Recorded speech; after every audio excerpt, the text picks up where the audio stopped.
There's a song that brings back memories for many moms and dads from Jamaica. Left that wonderful country of Jamaica, came over on the boat they called the Windrush Time. Jesus say was a boat that took them away from Africa. And still praying as well, same name as well, Jesus. Well, all right, okay. Still waters for those from Jamaica and those who spend time down by the river, watching their mom and grandma used to wash their clothes and dry them without using any kind of electrical appliance. So we called it the dryer. Yeah, man, the dryer.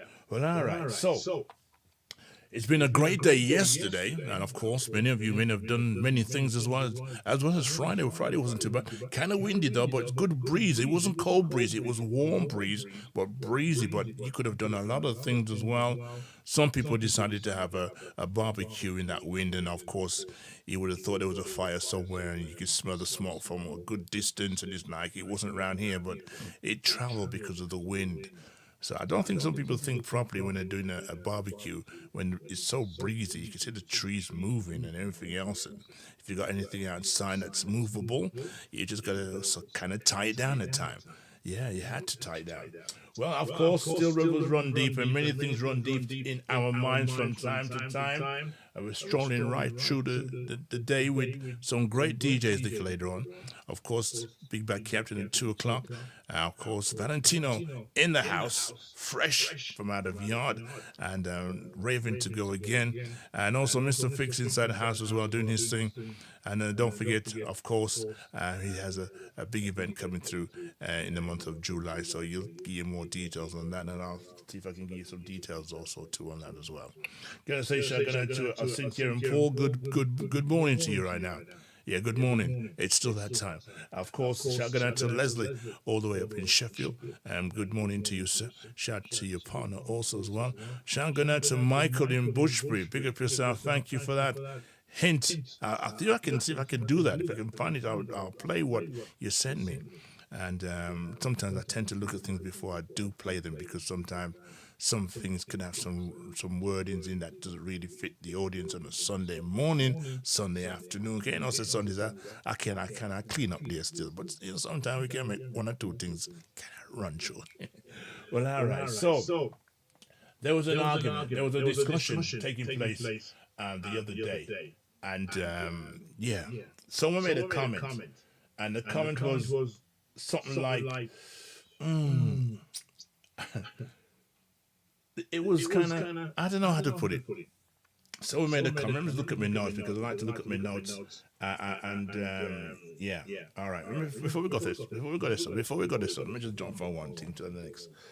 A lot of you youngsters, and myself as well, growing up watching TV, we used to watch The Terminator.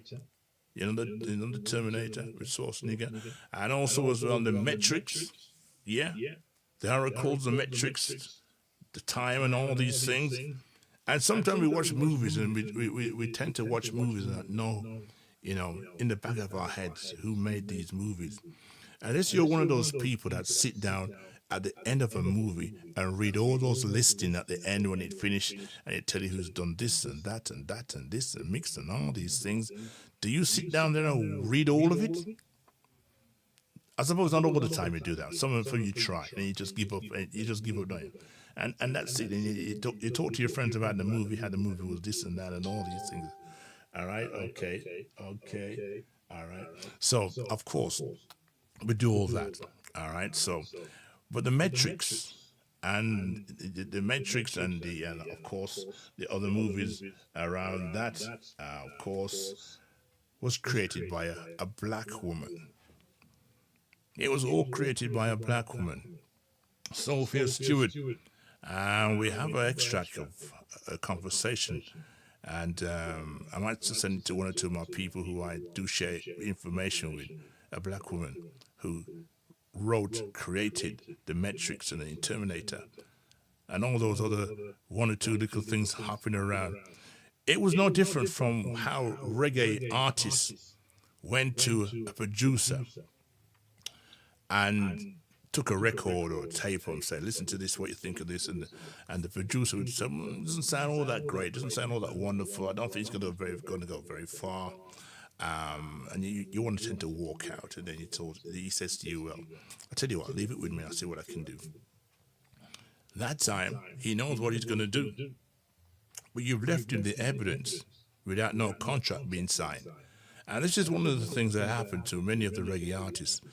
They didn't sign any contract. They were just happy to get the information across to the producer and hope that they're going to hear their song on the radio. And that was a hype at the time. And this lady left the information with these people, these producers, these film producers. And to her annoyance, she realized that this film was out and it was her production, her terms, her works, everything.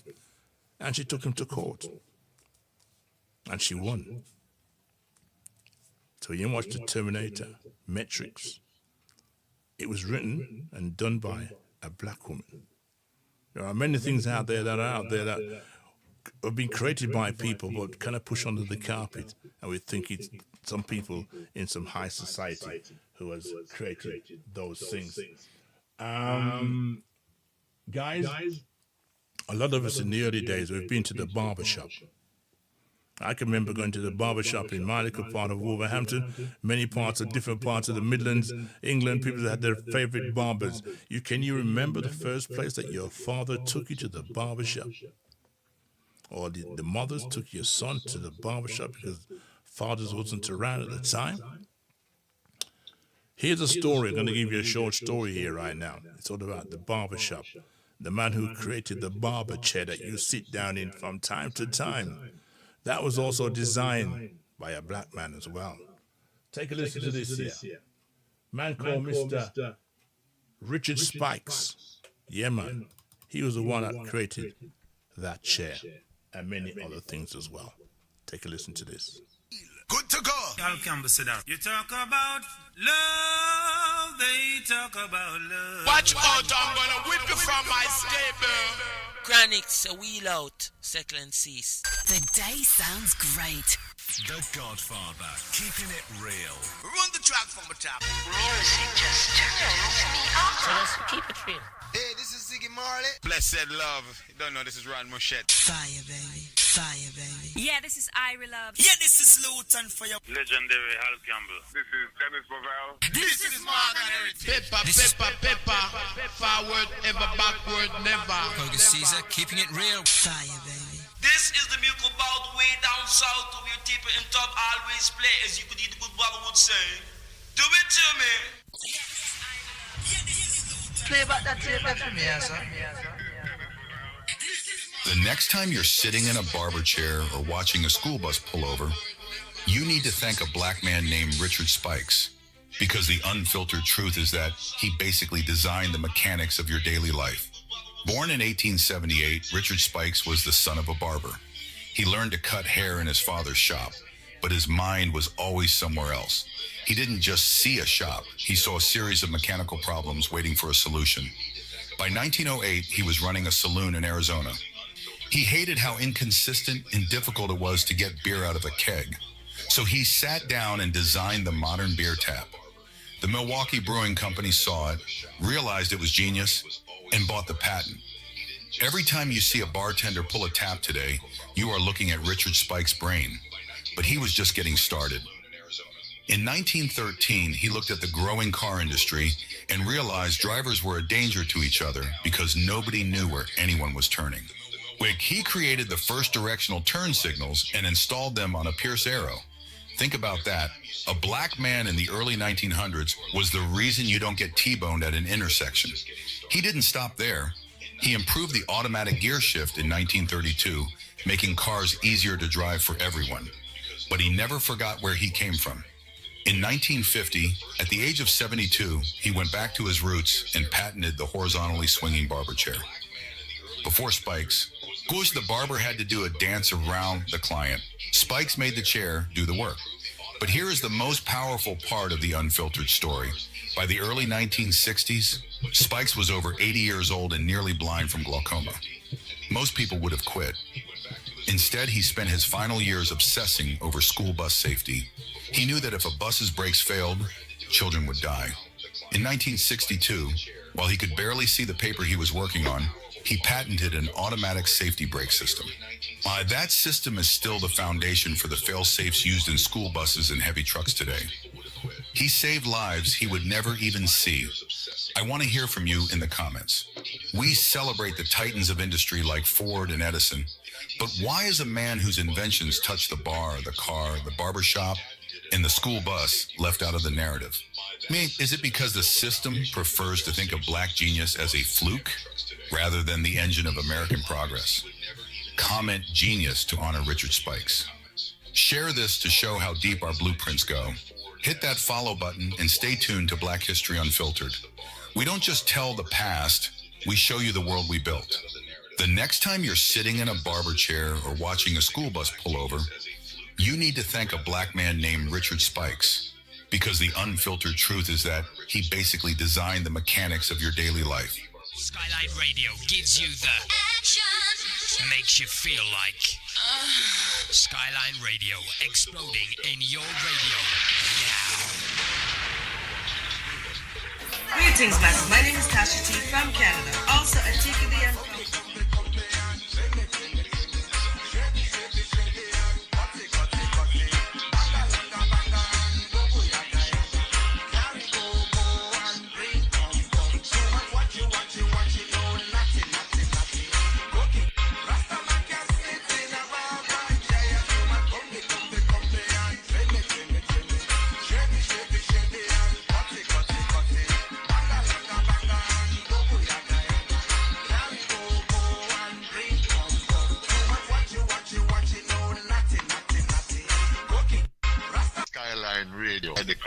Big up the Godfather. Okay, all right.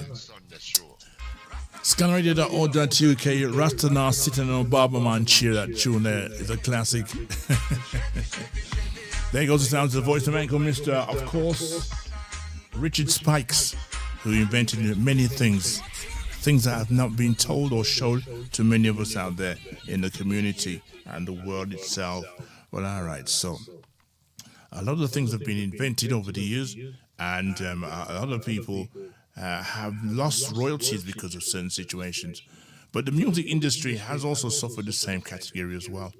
And of course, many of our ancestors, in terms of people making music, died without any kind of reparation of royalties in their honor of their name. And also their names were also erased from certain platforms. At that time, they didn't know how to sort of find information, get information. But in time, as we go through, of course, 2026, and the YouTube is there, and especially if you're using AI, there's a lot of things on there that you could find that's interested, that can sort of open up many things in your dimension in terms of what you're looking for. Depends what you're looking for. I'm going to say shout out to Danny, big up yourself. Thank you for the call. Check your call later on. Let me play something else right now. Someone said something about Jamaica. And Jamaica, again on the platform. And let's see if I can find it for you right now, because very interesting conversation this. Very, very interesting conversation. So I've done it in order. And of course, a little later on, we're going to play you, of course, Stranger Cole, who passed away. All right. And we're going to play a little bit extract from him as well. Okay, right. We're gonna don't forget a little later on, Vinyl Sunday tonight, 163 Erdington, Birmingham. For those who went out last week, it was Daddy C, and of course, great performance from him last week. And if you're going out this week, we also got other people on the bill as well. Let me just see what's happening. Remember when I talked about a man called Lloydie Coxon? Lloydie Coxon made a comment about. Well, let's check this again. Okay, all right. See if I'm still doing the same thing right now from last week. So we're going to try and do some changes right now. All right, so use a different microphone and it's still doing the same thing. I get to understand. All right, so we can do less talking because we're going to sort this problem out once and for all. We're going to play you something like this. Wait, let's go for it. Where is it gone? Okay. All right. Yep. We can. All right. We can do this right now. Let's play this one, then, shall we? All right. Okay. We're gonna play yeah. Just guide my footstep to play that one because, of course, here it is right now. A man says that Jamaica hasn't got any culture. How true is that? That true or false? We listen to this right now. It's not my doing. It's this man here. Take a listen to this here right now.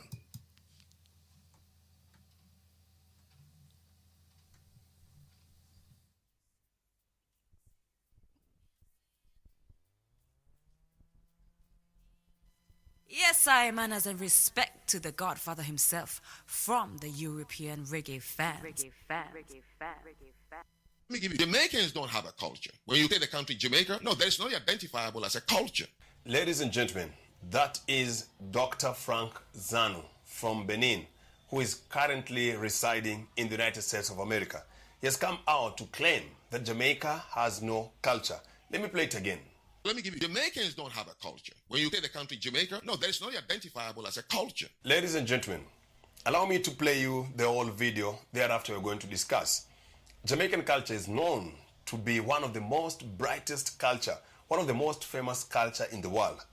The big question is, and what has caused controversy and sparked a debate, how would you say a country with the most colorful, bright, conspicuous and famous culture in the world, how do you say that they don't have a culture? Let's watch the video. Thereafter, we're going to discuss what Dr. Frank Zanu said about the Jamaican culture. Let me give you, Jamaicans don't have a culture. When you take the country Jamaica, no, there's no identifiable as a culture. The Rastafarians have a culture. Now, let me explain what my worldview. The Rastafarians' worldview is that men were put on earth to take care of nature, okay? That wealth you have to create more than consume. So they live a frugal life.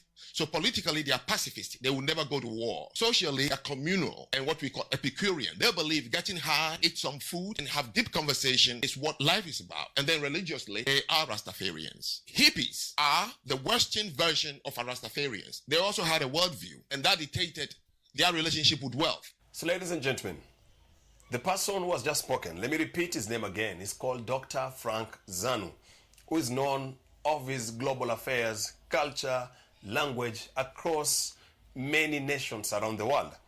But now, what has shocked many, and even non-Jamaicans, have come out to defend Jamaican culture, because we've got people around the world, in Europe, America, Africa, Asia, who have always emulated the Jamaican culture.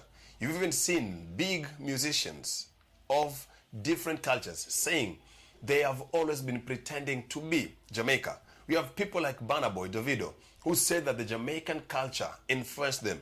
We've got artists like Fat Joe. We've got people like Drake. We've got even basketballers, ladies and gentlemen, who have always said they thank Jamaican culture because the Jamaican culture influenced them.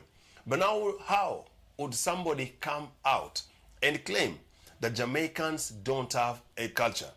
Ladies and gentlemen, one of the reasons why I decided to play this video, Dr. Frank, he's an African. Why would I play that video if he's an African? Ladies and gentlemen, sometimes we as Africans, there are people who say something about the Caribbeans, about Black Americans, and our Caribbean brothers and sisters, or Black Americans, would think that all Africans are reasoning like this. As an African, I would say that these are sentiments of Dr. Frank Zanu, and they don't represent what Africans think of Jamaica. And these are things we should know, that when one African speaks, it doesn't mean that whatever he's saying is a representation of what Africans think. We as a people, we've loved the Jamaican culture. We've always celebrated Jamaican culture. And we know how famous, how loving, and how celebrated the Jamaican culture is. And so, my first analysis, when Dr. Frank Zanu, who is an African, is speaking, He's not speaking of Africans. He's just speaking his mind. And was he right? He's wrong, absolutely.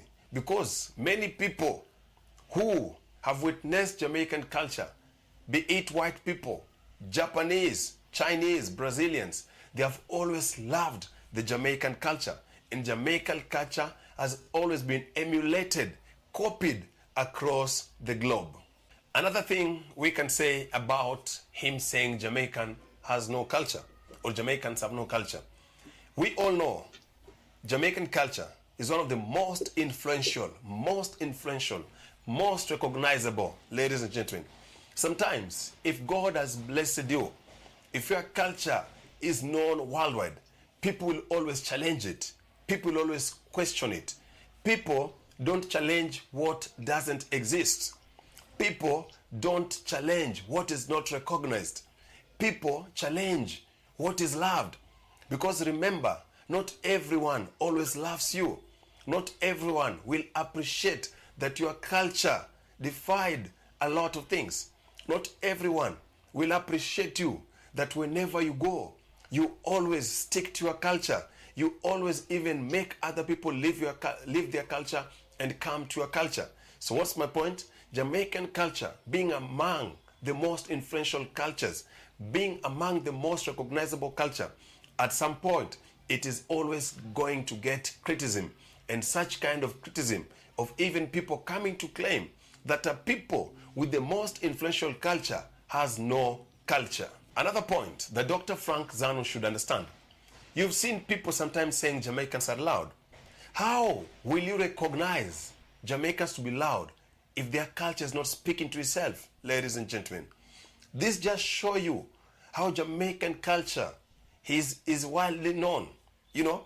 And so, many people, even New York, sometimes you can be in New York, and many people have always said that you can mistake to be in Jamaica if you are in Bronx. Why? Because their culture is loud. Their culture can be seen from afar. Whatever they do, talk about their food, talk about their music, talk about their language. Ladies and gentlemen, it is a culture that can be felt, that can be recognized. And that's why people have always said they are loud. Why?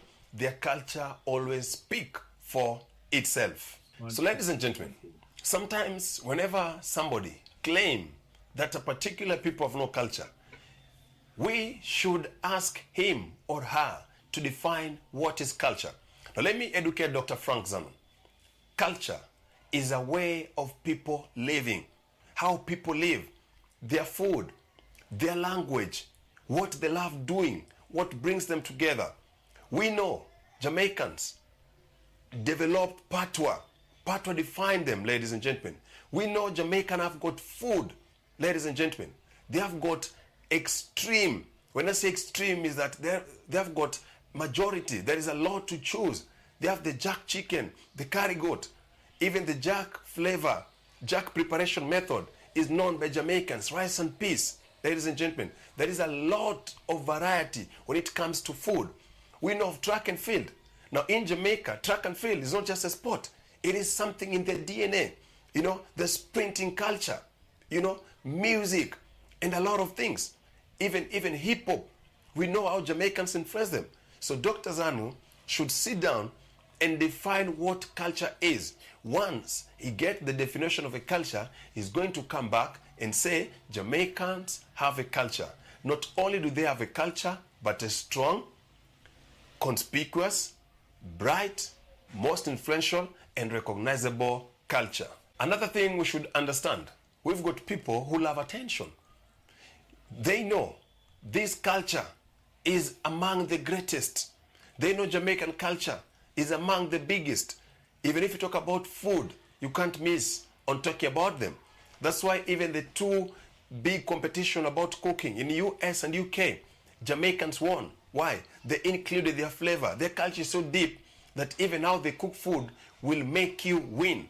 So we've got people who just love attention because they know once you attack the biggest culture, people are going to listen to you. So this was just about attention. Because ladies and gentlemen, these are people whose culture is known, whose culture have influenced a lot of cultures. He even went ahead and said it is only the Rastafarians that have culture. But the big question is, who are the Rastafarians? Where did Rastafari start? So it is still pointing to Jamaica indirectly, even without understanding. Because how do you say that a particular group within Jamaica, they have a culture?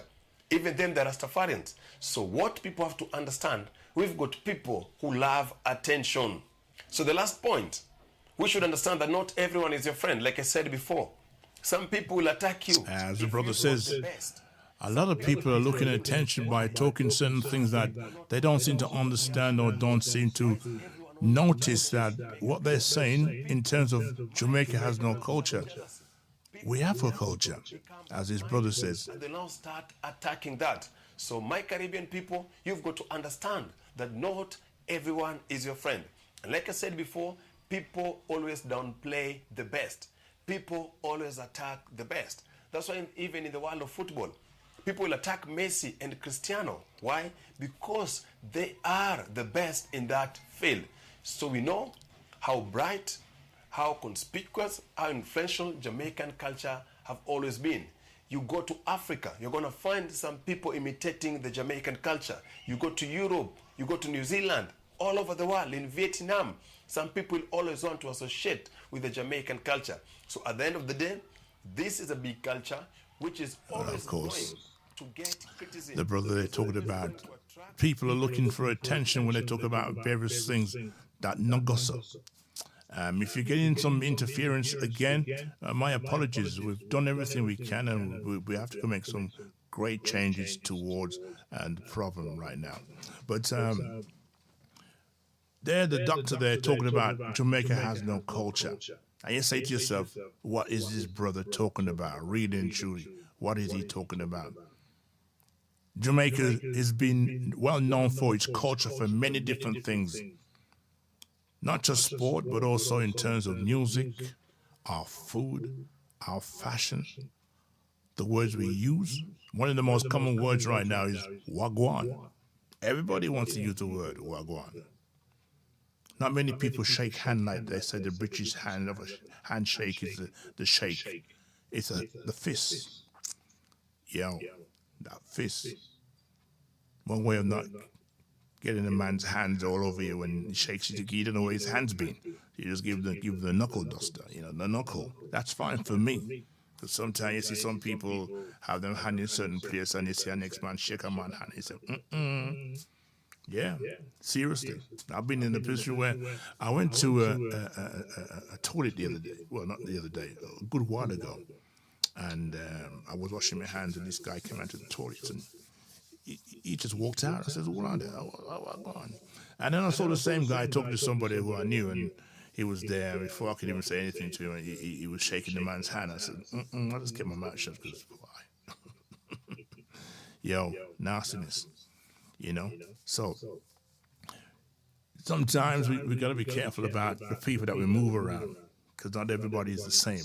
Not everybody's cleanliness is the same. And as his brother says about the culture, Jamaica's culture is well recognized.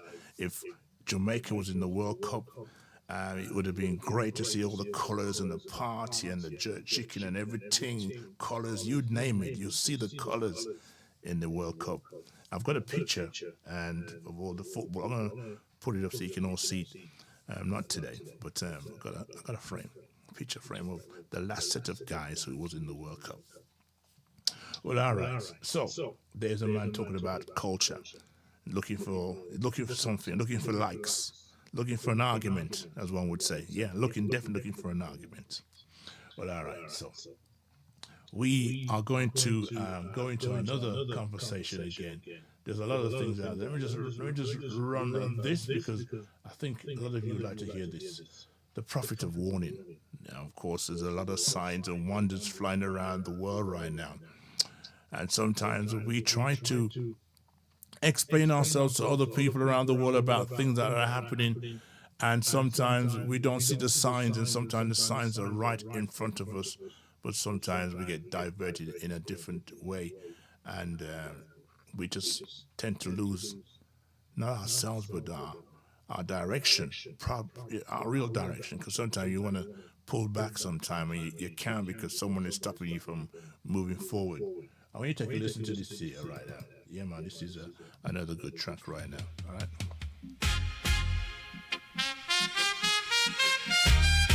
Gonna say shout out to you, DJ Sensei. Yeah, man, big up yourself, sir. Keep up the good work, sir. I am in.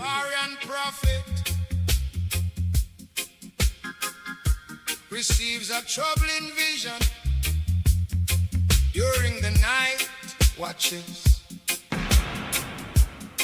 Through dreams, scripture, signs in nature, and spiritual revelation, he sees corruption spreading across the land. False leaders deceiving the people, and Babylon drifting further from righteousness. He sounds the warning before judgment arrives, calling the people to awaken, repent, seek wisdom, and prepare spiritually.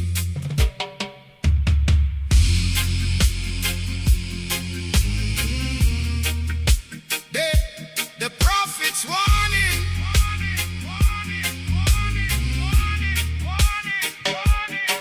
In the night watch, me see a vision. What you see, prophet? Me see Babylon sleeping while danger draw near. Sound the warning. Last night beneath the moonlight, me rest me weary head.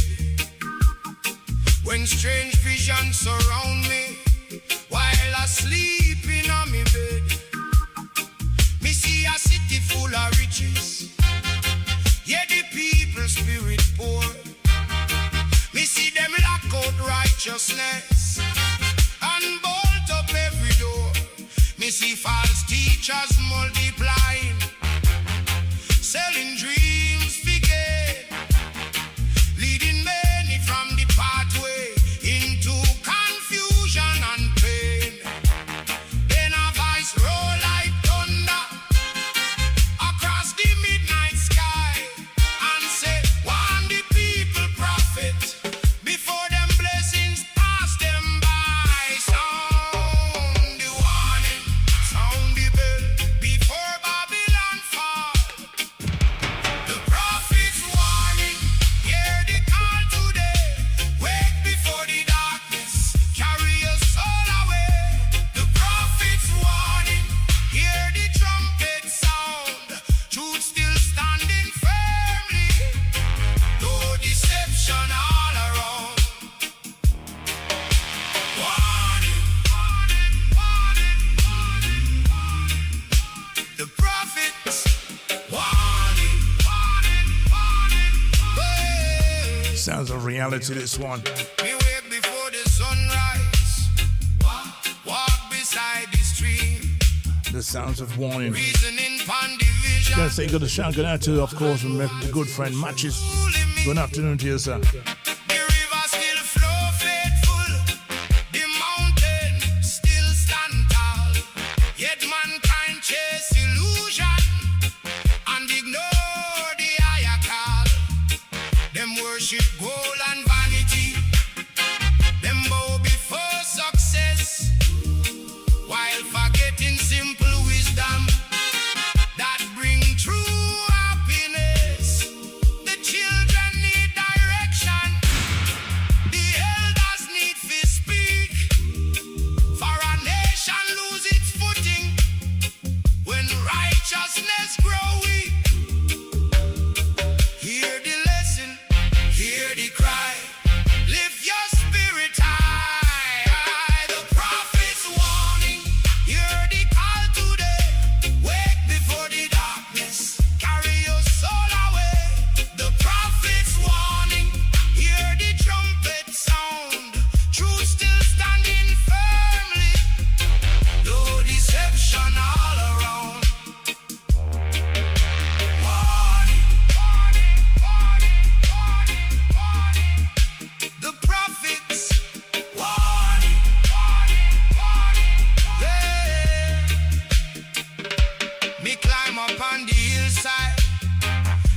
watch the valley below, seeing signs upon the horizon that only watchmen know. The rich grow richer daily, the poor still bear the strain. Politicians make promises, yet nothing truly changed.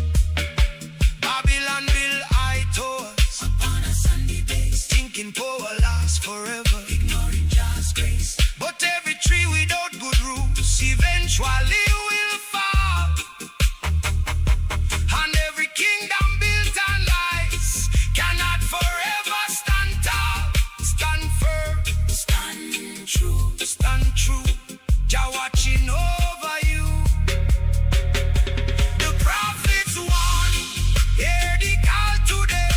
Wake before the darkness carry your soul away. The prophets warn, hear the trumpet sound. Truth still standing firm. No deception all around. Warning, warning. The prophets warning. Yeah. Sounds of warning. The prophet's warning.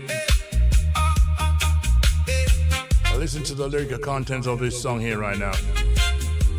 Kinda heavy, kinda crucial. Yet this vision carry mercy, not destruction alone.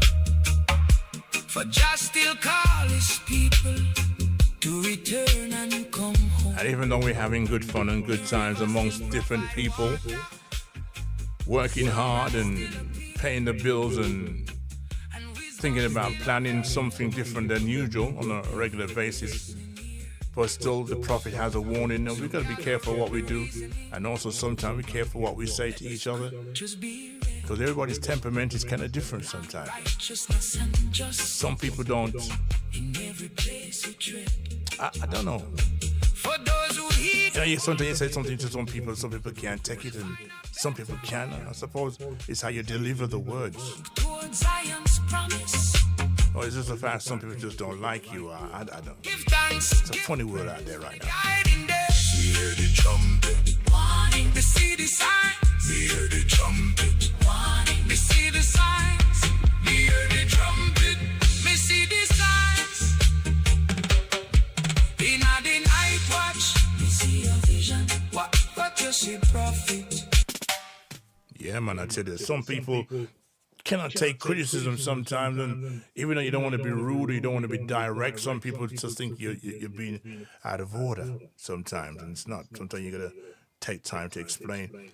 One of the things that people do tend to have a dismiss of information is when you use the mobile phone and you're sending texts to people, and sometimes how you feel about the text is how people on the other side receive it. Sometimes it's good to talk rather than sending the text, because some people read people's feelings and the text in a different way. And sometimes things can happen where people fall out because of the way you've written something and it's not the way you're supposed to send it. So sometimes if it's very important and needs a little bit more explanation, just send don't send a text, send a phone call and make a call and talk to the person, and then you get a better idea of what's going on with that person. Well, all right, so the prophet's warning, and it's something that we all need to look at. We're talking about the last days, we're talking about parable times, we're talking about all kind of different kind of things, but even though we talk about all these things, life still goes on. Can I say shout good night to all the vinyl specialists? Good afternoon to you all. I know it's a day where the weather's fine outside, and probably some of you are doing a few things with your vinyls, or you're doing some cleaning around your stereo or your system. If you can hear me now, and I'm still having a little problem with the echoing, bear no mind on that, because we're going to get it sorted out sooner or later, because this ain't supposed to be happening if it's still happening. But on the audio, it still works fine, so don't worry yourself about that. Right, so a little later on, we're going to talk to, we're going to play you Stranger Cole and some of the stuff that has been mentioned. We're not going to keep it too long because it's got a very long history this man has in the industry of reggae, and some good conversations I've heard over the last couple of days about this man. But before he passed away, I did see a picture on YouTube. And I did say to myself, that looks like Stranger Cole. But at the time, I didn't realize that same picture has a rise again, explaining the situation and what happened to him, and that he had passed in that position of that picture. So somebody sent a picture out that shouldn't have been sent out, but it's a rise again, and yeah, it's for real. It is for real. All right. So we lost a great guy, a great person who has done some great songs amongst many of the elders, like yourself, and yeah, it's a sad situation. Sad situation. Okay. Got something here as well. Our kickboxing champion Kirkwood Walker, of course, celebrating his life, will be held on the 10th of July 2026. The 10th of July 2026. It happens to be on a Friday. And, of course, it starts at 2:30, so you got to be there before that anyway. Don't arrive at 2:30. It starts at 2:30, but doors open from 1:30 in the afternoon, and this is at the hall. So for those who don't know what the hall means, the hall means Civic Hall. That's what it means, all right? So at the hall, Civic Hall, of course, celebration of life for Kirk Walker, kickboxing champion, 5-time world champion, and that will go on until about probably 6:30 in the evening, all right? So there's more details to come out on that. I did see them, but I don't know where they're gone, but there's more details for that. So all the Walker families are here and there. I know there's enough of you right now who would love to attend to show your appreciation of love for the brother of all. Yeah, of course. And all the guys and dolls who have spent time at the gym, Firewalker's gym. Of course, a great gathering. And those who didn't get a chance to, but know the family and know everybody else and hold his children and nieces. Big up on yourself right now, because we know for a fact it's a sad time, but a joyful time for us to get together and meet and talk and meet families and friends. All right, so it's on the 10th of July. The hall, which is once called Civic Hall, and celebration of life for Kirk Walker. And we'll take it from there. So we'll get more details before that time, all right? Okay, right, so going to play a song right now for the elders. Yeah, man, we have some more tunes on here, some great songs. Next week, Sunday, though. Next week, Sunday, it's Father's Day.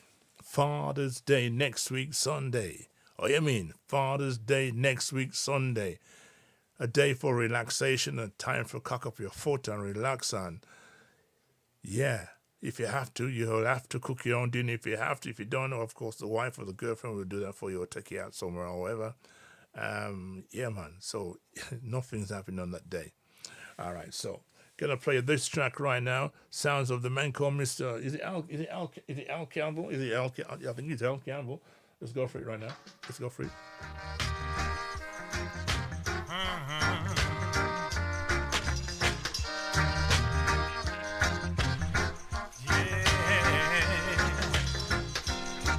What a joy to see my people living in love and unity. Yeah, it's been so long since we've come together in love and harmony. This is a universal love that can never be broken. A tie that binds you and me. This is a universal love that can never be shaken for every nation to see. Respect is due to all my people. Peace and love be unto you. Your days be long without any worry until the Zion train pass through. This is a universal love that can never be broken, a tie that binds you and me. This is a universal love that can never be shaken, for every nation to see. Yeah. May we always keep closer together under the roof of love. Yeah. Put an end to all foolish wars. Take the road of peace. This is a universal love that can never be broken. A tie that binds you and me. This is a universal love that can never be shaken, for every nation to see. May the good Lord guide and protect you through all the walks of life. May the sun greet you in the morning, the moon and stars keep you at night. Yeah, this is a universal love that can never be something that we need right now, universal love. Tie that binds you and me. You know, watching the World Cup, do you think there's a lot of universal love there amongst all the different nations? I believe so. I do believe so, because obviously it's a time of happiness and joy to see different countries supporting each other. And as much as we're watching the matches, it's a great time to sit back and have one or two drinks and whatever, and a packet of crisp or whatever, dip in your hands while you're watching the game and watching your favorite team, or not your favorite team, but some team that you love. It's a great atmosphere. And I said early in the show that I spent probably not the whole day, but at least part of the day watching two and a half matches. The Brazilian match was a kind of, I don't know what happened there. That first half of the Brazilian, they were all over the place. Haiti, well, I don't know. I don't know if I tell you the truth, I don't know whether or not they had proper training. Because they were playing football, but it wasn't a professional team. It wasn't a team that had some structure around it. If you know what I'm saying. If you did watch the match, you'd probably agree. Some of us, I don't know. There was not much really of an imagination of how to deal with the ball and run into that space and all these things. But I suppose, it's only the first round, so everybody still got the chance to get through anyway. All right, we've seen that before. Okay, so that was Al Campbell there with the song called, of course, Universal Love. Going to play a song from the album again. This one here is, kind of like this one right now. So we're going to play this one, thing called Live Up. Yeah, man.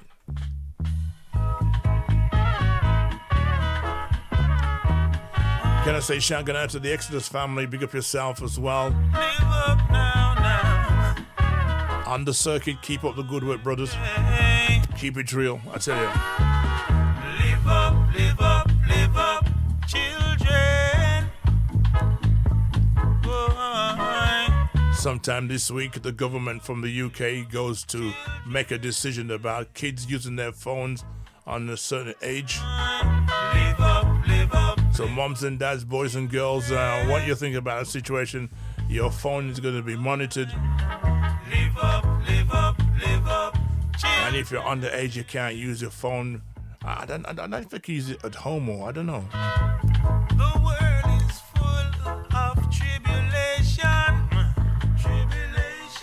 yeah. But don't let that get you down, my friend. Sometimes these politicians say one thing and do the opposite, and sometimes we don't even know which direction to go sometimes. Yeah, we just don't know which direction to go. I do believe Starmer is a very good, he's not very, well, I ain't going to say very good, but he's very good at lying though. He just turned the other cheek. Live up, children. Oh well. Live up, children.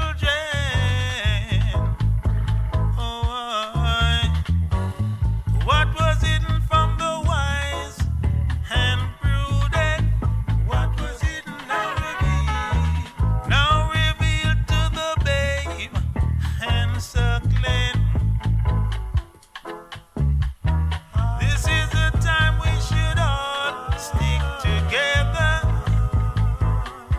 Once again, my people, like I said before, if you had time, while you're having your breakfast or you're just going to stroll through, you're sitting outside wherever with your phone, why not look at the Skyline website? Just go into www.skylineradio.org.uk and you'll be surprised to see what you will see.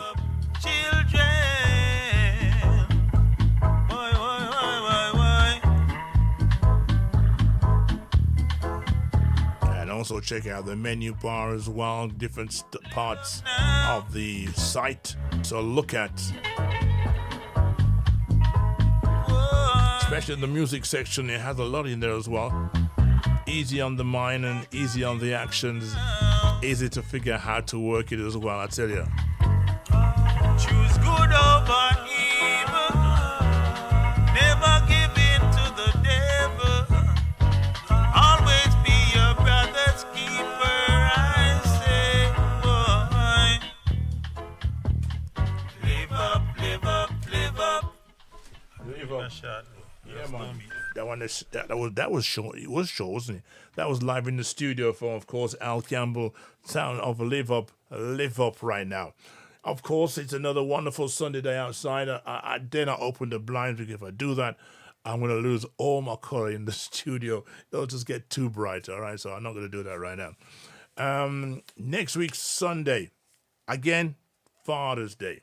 All right? Father's Day next week, Sunday. And of course, we have a special program next week, Sunday.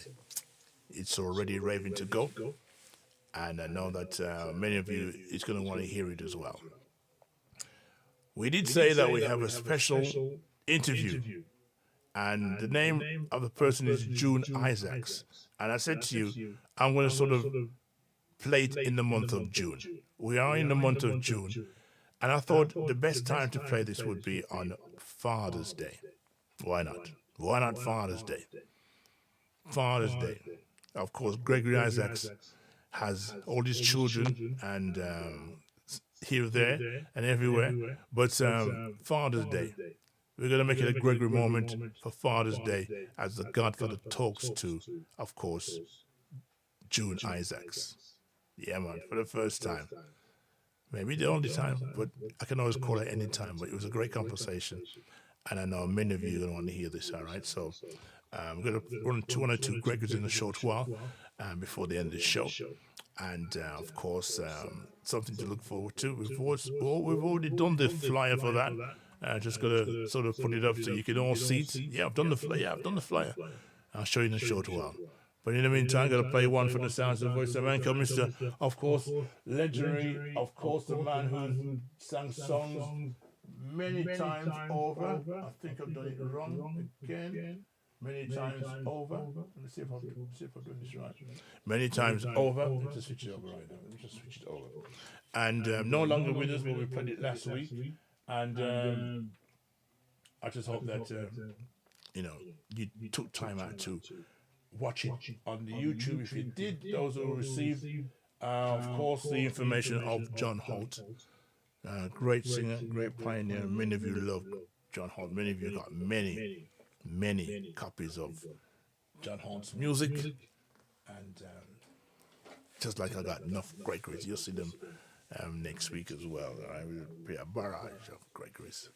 But it's Father's Day next week, so don't know what you got planned, but of course it's gonna be a good day for the men. Them next week, ladies, it's Father's Day, so yeah, man. All right, we're gonna play one sound of the man himself, Mr. John Holt. Take a listen to this here, SkylineRadio.org.uk in the afternoon. The clock on the wall. Have you got a clock on your wall? Is it in? I don't keep my clock in the bedroom because you just keep hearing tick, tick, tick, tick, tick. Take it out of the bedroom.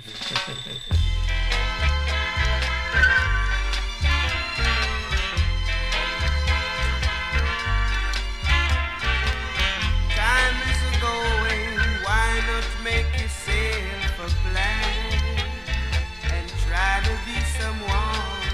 Hold up your head so I can see you trying, son. Time is the master, but time can be disaster if you don't care.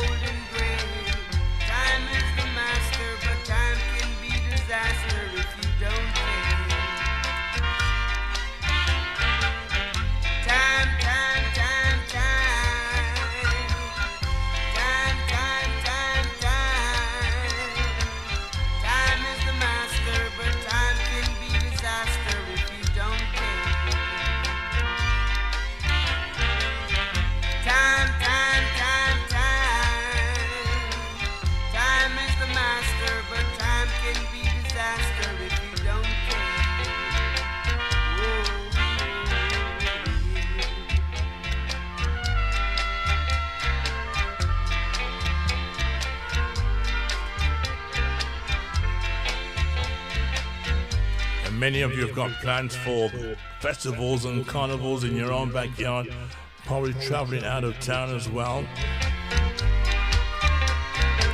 It's all about the culture, the Caribbean culture. So regardless of what Dr. Zoon had to say about Jamaica has no culture, bear that no mind. I think he's looking for likes, an argument, a real argument. Or probably he's had some bad experience. I don't know.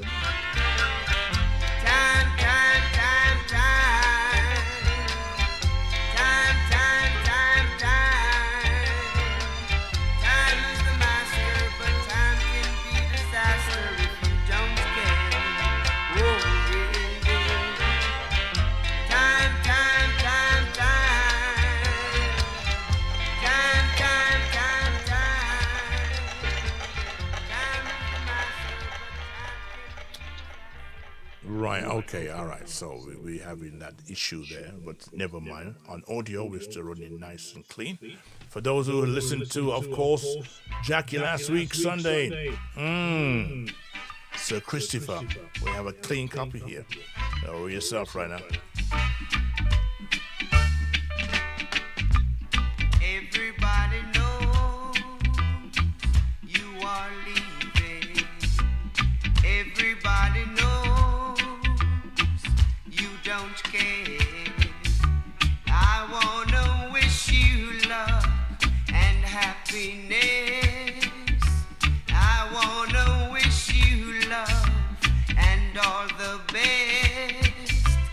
All I want is you. All I want is you. Everybody knows I still love you. Everybody knows I always will. If you should return, welcome home. I'll be waiting with open arms.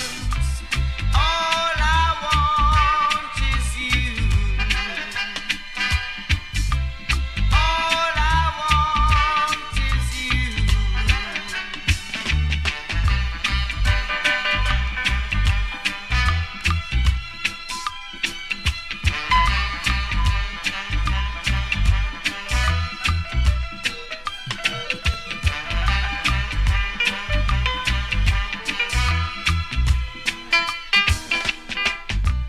Everybody knows you are leaving.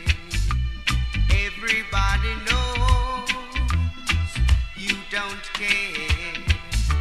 I wanna wish you love and happiness. I wanna wish you love and all the best. All I want is you. All I want is you. All I want is you. All I Want Is You, John Holt. Let's play another John Holt, shall we? Shall we play another one? Let's play another one. Yeah, man.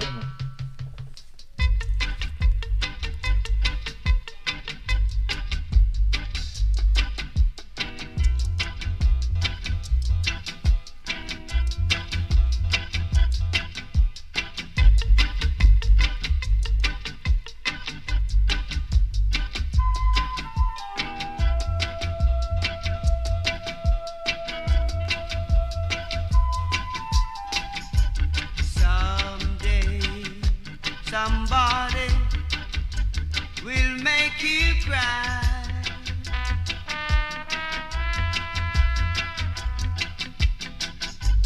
Then you're gonna have tears in your eyes.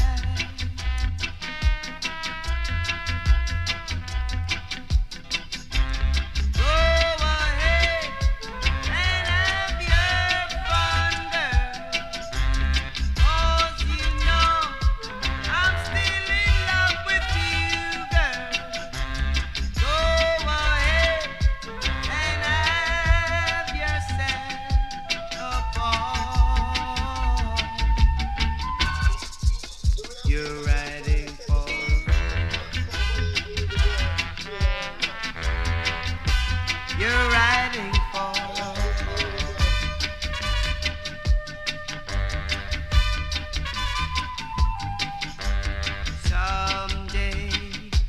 somebody will break your heart.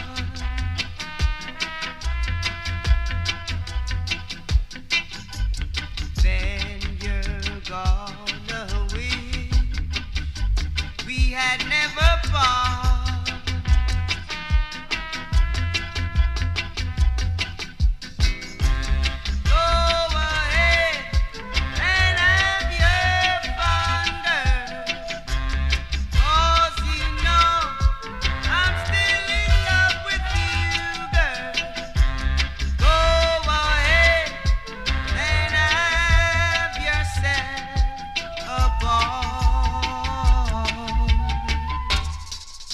You're riding for a fall.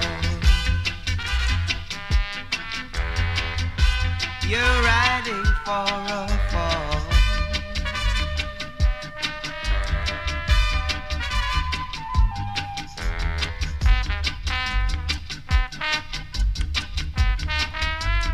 Gotta say, Shangan, I have a cousin up in London. Big up yourself. Thank you. What you mean?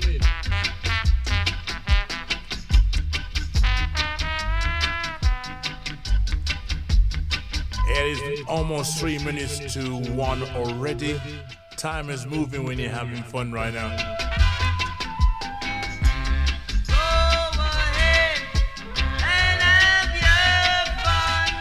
Well, a lot of our pioneers in the music industry are passing, as much as we have people who we know close to our hearts are passing as well.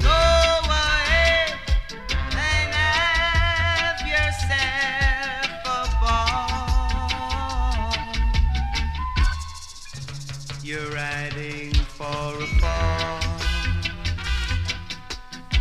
Great sounds there of John Holt. Riding for a fall. Shouting out to Alvin and all the Eurowash massive. Big up on yourself this afternoon here right now.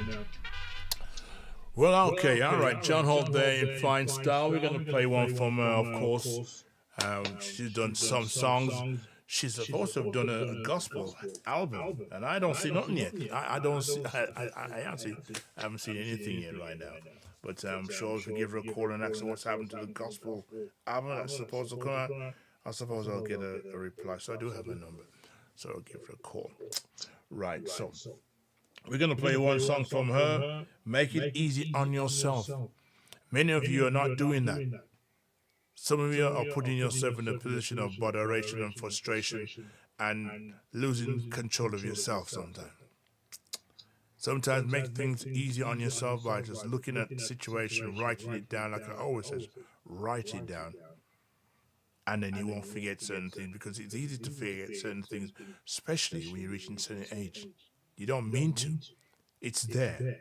But it's a little time to refresh your mind about something. You know, when you're thinking about somebody or something. I'll give you a prime example.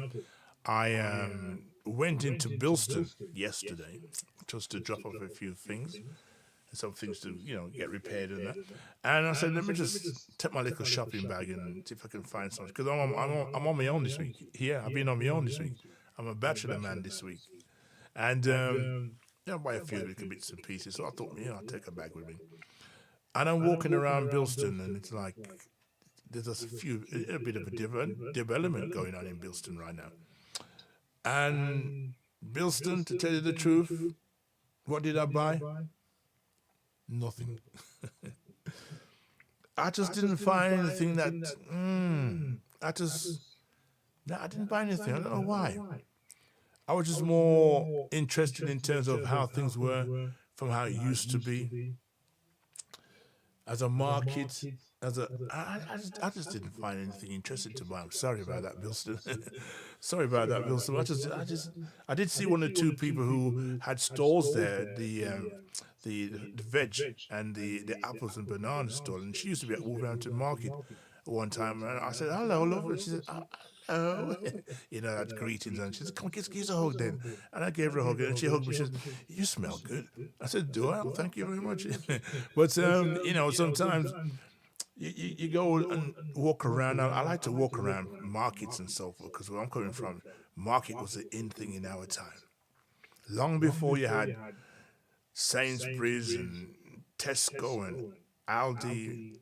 Before all those shops, it was the market that we used to go to. And your parents would take you shopping in the market and lean you up at a certain part of the market, stay there till we come back, watch the bags until we come back, and it take ages to come back. You know the way there. But I suppose,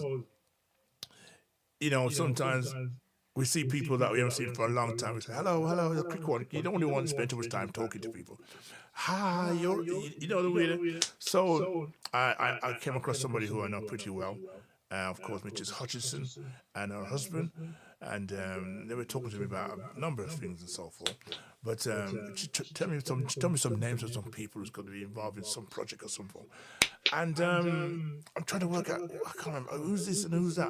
I'm trying to work out. My brain's trying to work overtime. If you're over 60s or whatever, show me a picture of the person that I know you're talking about. But later on, I got kind of clued up and I said, yeah, I know who you're talking about right now. I said, you know something? It's not that we're deliberately doing these things that we don't remember people. It's just sometimes when you don't see people for a long time, you tend to forget, not directly forget, but you just forget at that moment because it's not something like it's appeared in front of you all the time. So people that you see from a day-to-day basis, you know their names off by heart because they're up to the time it's now. Sometimes we need refreshers in terms of things that we used to do. Refresh our minds. Refresh your mind. Some of you got you've all got a mobile phone on your contacts. You've all got an image of somebody on your contact. Then you have another list of people with no name, no image, but just phone numbers. And you're trying to work out in your head who's that and who's that and who's that. And if I was to try and find those people on all that platform who's got no names, no pictures, you find yourself deleting them because no name, no image, delete. Serious, that's less problems for your phone. So if you got some people in your phone with no picture, no image, delete, refresh. You need to keep your mind refreshed on the ones that are keeping you up to date with information and details, and you can share whatever you want to share with them from time to time. Well, all right, let's play Sandra Cross. Of course, that song we just mentioned. Make it easy on yourself, ladies. Of course, why not?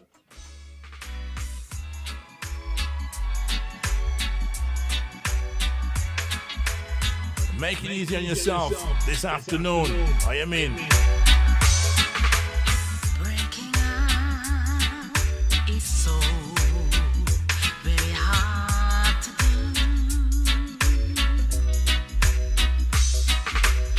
If you really love her, and there's nothing I can do. Don't try to spare my feelings. Just tell me that we're through. And make it easy on yourself. Make it easy on yourself. Breaking up is so very hard to do.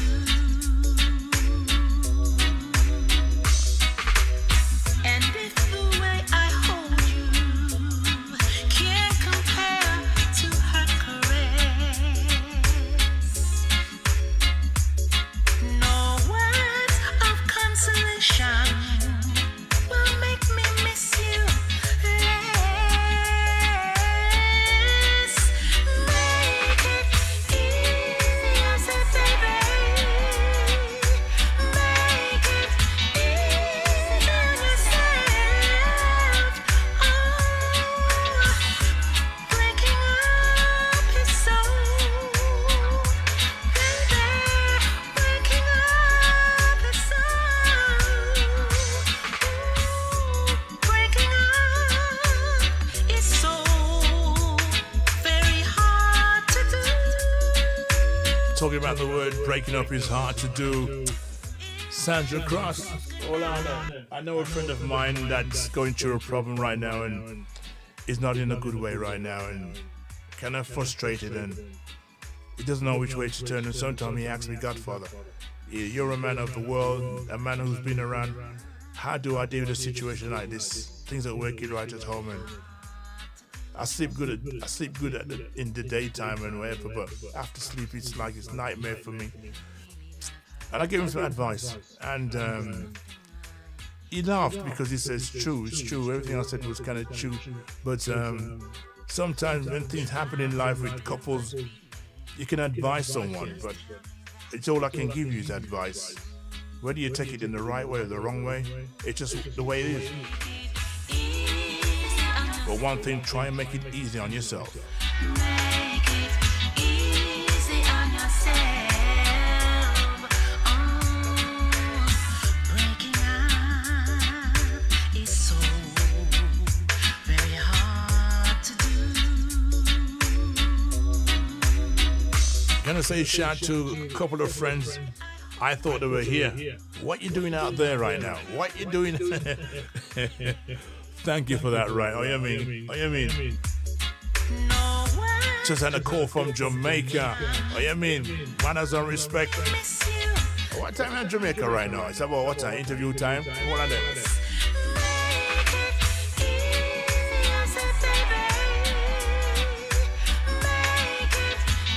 It's about 8:30, something like that in Jamaica right now. Something like that. Probably having breakfast at the hotel. So, gotta say shout out to my two good friends, and I'll call your name just in case predators might be surrounding your quarters. Thank you for the text. And I'll talk to you a little more as well. Enough love. Good morning to you right now. Sandra Cross, all the way in Jamaica. And also my good friends as well, all the way in Dubai. Just know I'm gonna cry. So run to her before you. Someone says to me, what is it like to be as a bachelor man for the week? How did you cope? Tell you, I cope quite well, very quiet and peaceful,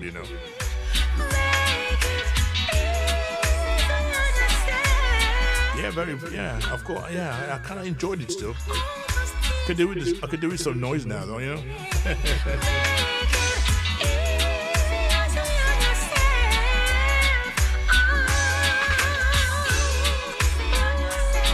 Gonna play a track for the people in Jamaica. Hold on there. Gonna play a track for the people in Jamaica. All right, play a track for the people in Jamaica right now. Sandra Cross once again. Sandra Cross.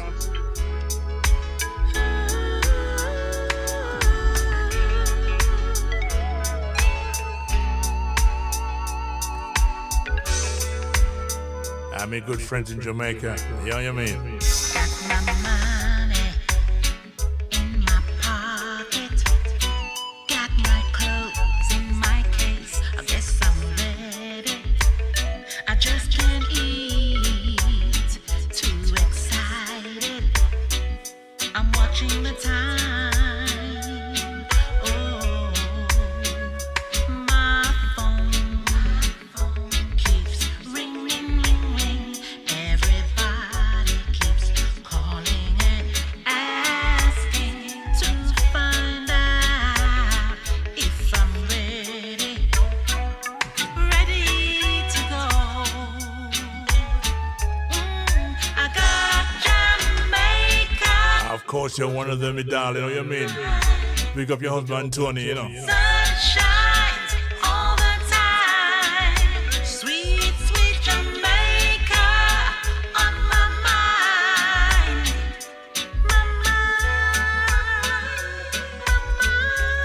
I met some people last year tell me that went to Jamaica last year. And obviously people see or feel the weather in a different way. Some people say, yo, brother, I tell you, brother, I have to run from the sun in a row. Run from the sun, they said, or they're hot.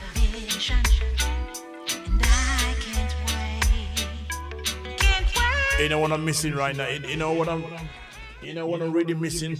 I'm missing that bright sunshine we had early last month. Oh, you mean May that was nice. That was nice. After all that rain in January, February, March, April. May was nice. What you said? May was nice. Could do with some more of that right now. Read it. Read it, read it, read it. Got my money in my pocket. Got my clothes in my case. I guess I'm ready. I just can't eat. Too excited. I'm watching the time. Now, if you see me keep looking up there, because I got monitors up there as well, so you know, it's not like I'm hiding from anybody right now. I think I need to reposition my monitors a bit more closer to me so I can swing my head around rather than go up there. Gonna say shout out to Ruby and Tony, and good morning to you, wherever you are right now. Big up on yourself.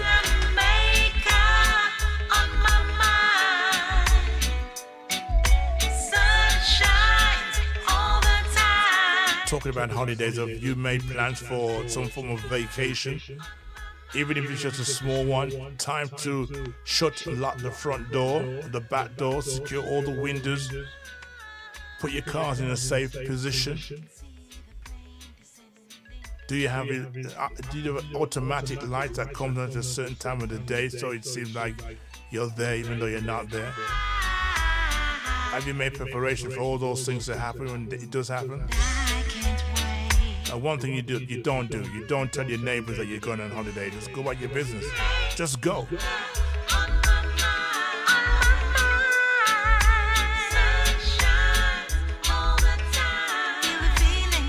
That's right. Just don't tell them nothing. Don't tell him, don't start bragging and I'm going on holiday, you know, I'm going such as... Some people do that and they come back and find things kind of disrupted in their homes and so forth. So the best thing to do when you go for a holiday, don't tell nobody say you're going anywhere. Just go on about your business. After all, you paid for it for yourself. You didn't need any help from your neighbors.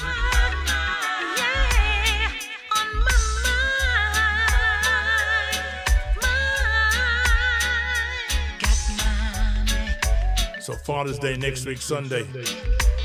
Ladies, what you got planned for your husband, your boyfriend? Don't say much though. I'm so excited. I'm watching the time. I'm going to Jamaica. Got it on my mind. All the time. Jamaica.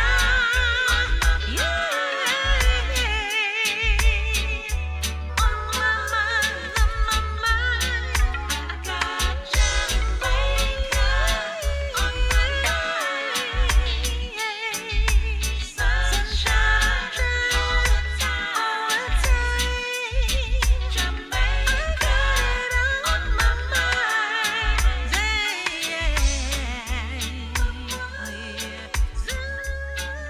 Jamaica on my mind.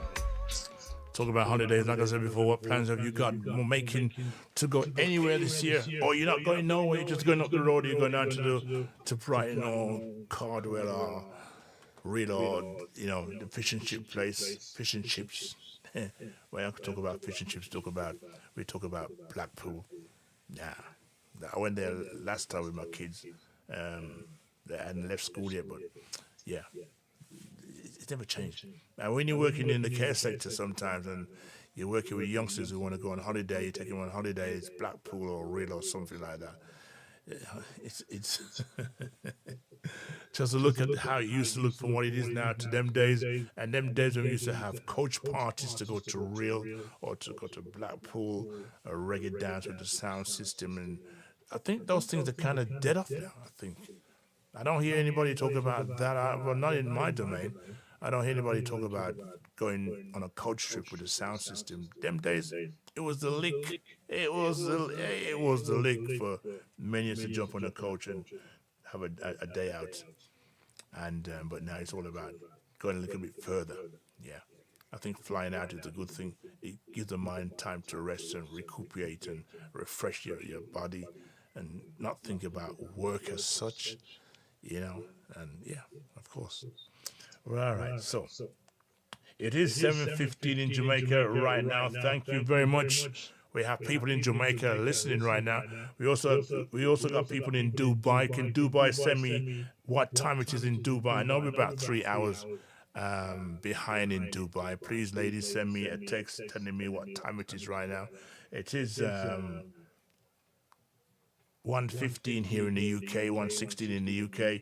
I suppose it's now 7:16 in Jamaica in the morning. So I know they're up and early, getting prepared for breakfast. It's a Sunday, and the weather here in England is kind of bright outside right now. Then I opened the blinds, but I'm sure in Jamaica and in Dubai, they're having some wonderful weather right now. Well, all right, so let's talk about the man himself that we kind of talked about in the first place, the man called Mr. Stranger Cole, who passed away this week. A great singer, a great artist amongst many of the reggae artists. We're losing our pioneers, and how much history do we have? How much history do we collect? Spoke to someone this week about collecting history, collecting stuff that we don't collect as presenters or sound systems or journalists. Most of our information just here today, gone tomorrow. I think I made a full step by saying the YouTube is there for life. So give thanks for life, because anything I do right now is on the YouTube and it's there for life. And we say life is life, but nothing lasts forever though. Nothing doesn't last forever. So how long is life? Life will go on without me, you, when we're gone. So we have to wonder how long is life. But live the life you love today and live the life tomorrow. Because no one knows how long we have but yourself and how you feel. Those who are not well and going through symptoms, I'm sure that there's been a peaceful time and there's been a rough time, and we all got to go through that rough and peaceful time at some stage.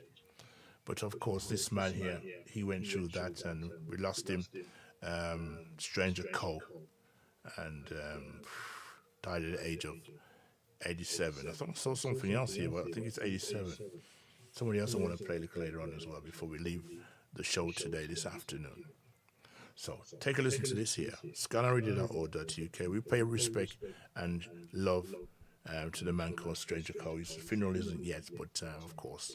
Shout out to those also seeing the funeral of Big Stone. You know, Big Stone, who used to do a lot for people around Jamaica, and he's passed, and his service was this week. I think it was last week, I'll find out more details on that. But Big Stone, we lost Big Stone, a great man who helped a lot of people in Jamaica.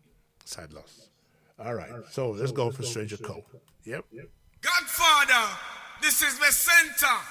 Give thanks and praises to the Most High. Give thanks and praise. Give thanks and praises for everything, yeah. Yeah, give thanks and praise for love. Godfather. Well, Bangarang is known to be the first reggae music. Yes. And I sung the first reggae song on the music because a lot of people have it the wrong way, you know. Music, reggae is not a word. Nor rocksteady, nor the all of them. It is the music that changes that. So when you sing on the changes of music, it's different from a man say, oh, I sing the first reggae music. No, I sing on the first reggae music. Yeah, because I think that this is something that's debated by lots of people. So some people will say Nanny Go was the very first reggae song. Toots would say, no, I sang the first reggae song, we do the reggae. But I know that Bangarang, with yourself and Lester Sterling, is up there. It's not about who sing the first reggae song. It's about the first reggae rhythm.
Stranger Cole on this one.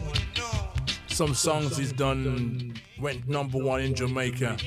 He started at the early style of reggae music.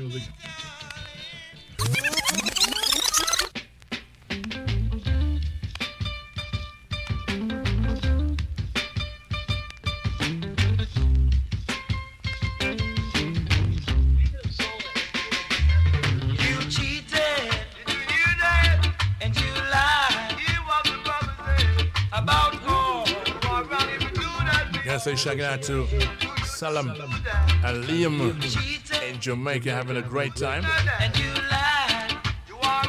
Alongside Ruby and Tony as well, big up in the sounds right now. Don't kill the goose. No, no, no. Lay the golden egg. You can hear when the Bible says, don't kill the goose. You can hear it each and every day. The golden egg. Mama Sama leads the way. Don't kill the goose. All day you can hear him play the golden egg. That's for sure. For if you do, you should never do a thing like that. You have to beg. You are wrong. Don't drunk. But on the fool. And that's a fact. Tell him about it, brother. Tell him about it. Playing fool. You can kill him one time. Playing fool. Tell him about it. Don't be fooled. You can't be wise. Yeah, yeah, yeah. So use your head. And that's a fact. And you'll survive. You can hear when the Bible says. So don't kill the goose. No, no, no. Lay the golden egg. Real exclusively yours. Jamaican's pioneer of music, of course. Ska and Rocksteady died at the age of 83. Born in Portland, raised in Kingston.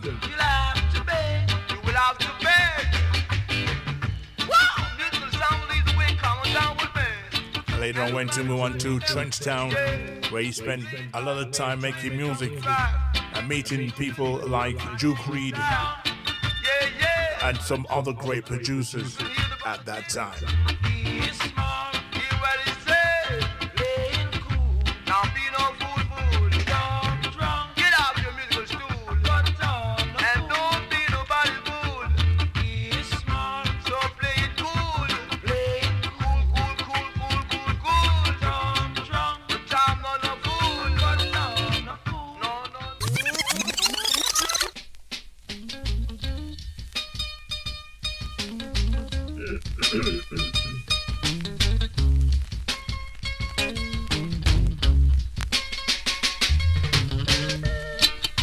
Well, your mom and dad would know these songs back in them days, the early days before they left Jamaica, whether by plane or by boat.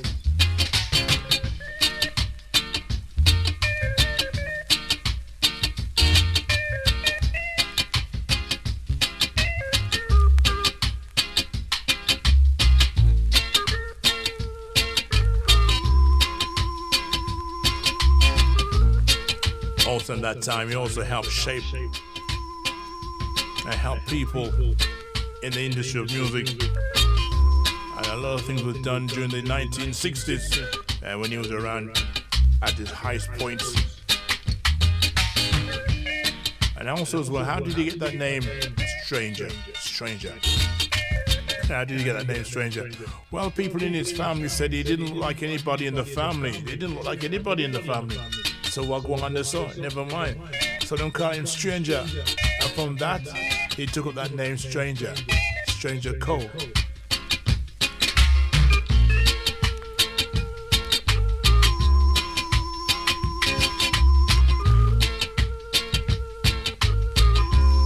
A little later on today, I'm sure we're going to get more fans from Stranger Cole playing some of his songs. Did quite a lot of songs. We have a documentary somewhere. I just don't know where I put it in. It's been flying around for the last couple of weeks, and I put it something somewhere amongst many of the music items I have in the studio, in the man cave, of course. You're not gonna see what's behind me, but there's loads of stuff right now that I could give you in terms of information and details.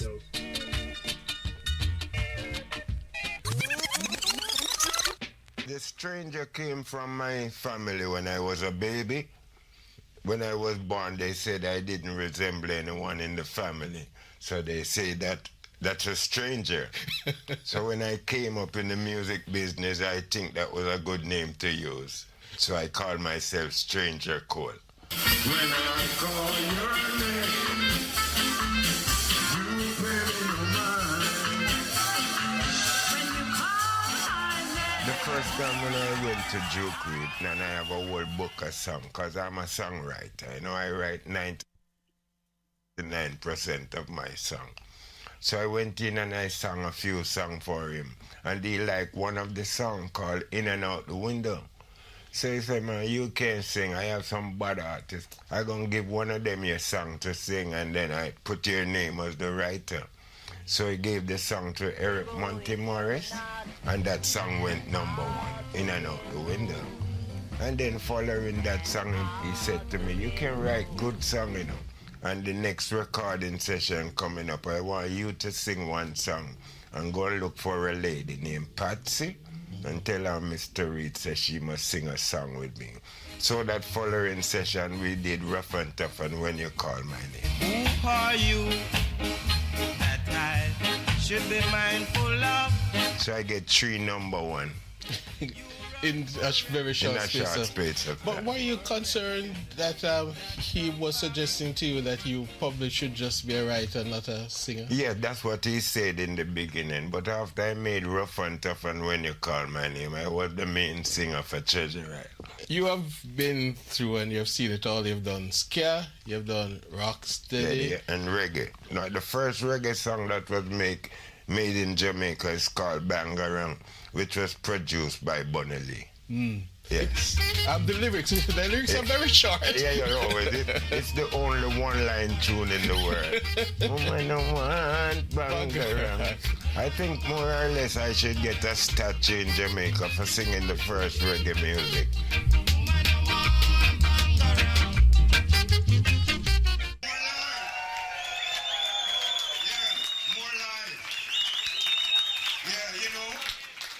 Because if you have about 10 cars and about 5 houses, then without life you can't really work with none of those.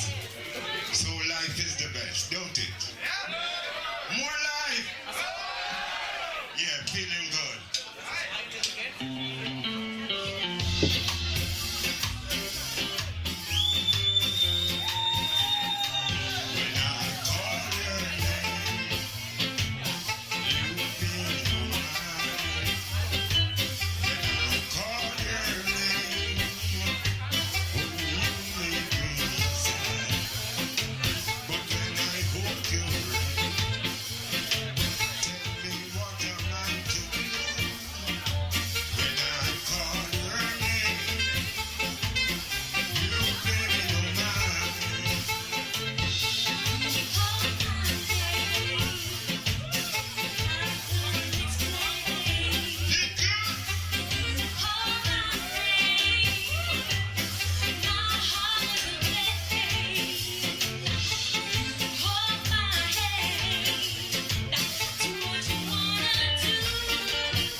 It's a live session, this one. If you take some time to go onto YouTube, type in, of course, Stranger Cole in live sessions on the YouTube. You'll find a lot of these performances, like I said, there for life. And also, I'm sure, like you said, give thanks for life. Take you down memory lane. Shout out to Mr. Campbell and all the Heritage family, big up yourself as well, and all the elders.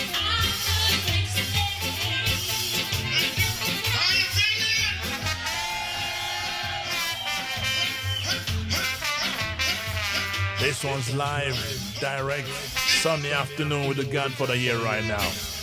13:35, Sunday afternoon. We're in the groove right now.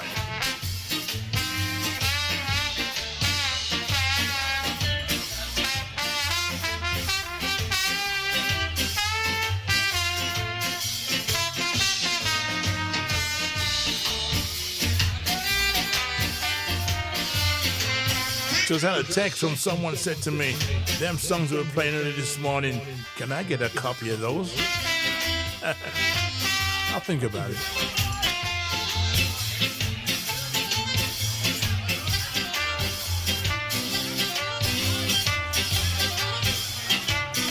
Can I say good afternoon, good night to you, Jennifer Hutchinson, and your husband, good afternoon to you.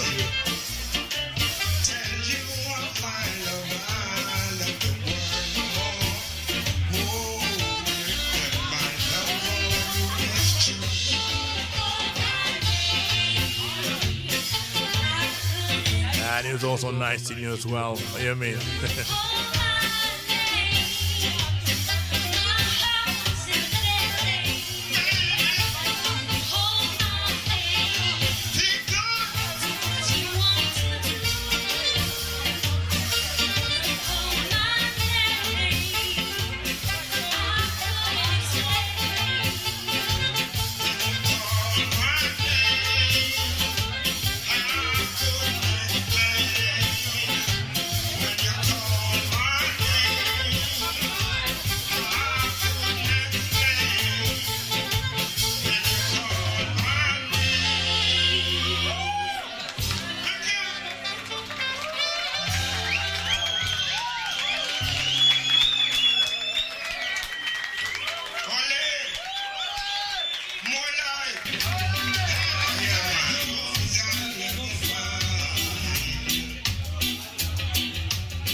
So while you're listening to this one here, right, in the background, I must say congratulations going out to Patrick Vernon.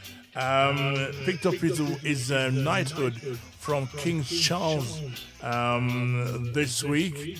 And I must applaud him on that right now. He's a man that I can call on anytime in terms of whatever we want to talk about in terms of the community of Wolverhampton. For those who know Patrick Vernon, let's say congratulations to him for his knighthood he received. And when I sent him a text last night at 3 o'clock in the morning, his reply was, I can't do that right now. I'm in Jamaica. So if anybody from here can see Patrick as well in Jamaica, tell him live on the big one. And Godfather says, congratulations. And I know there's a lot of people out there who would like to say the same thing as well. Congratulations going out to Patrick Vernon, who, of course, picked up his knighthood from King Charles this week.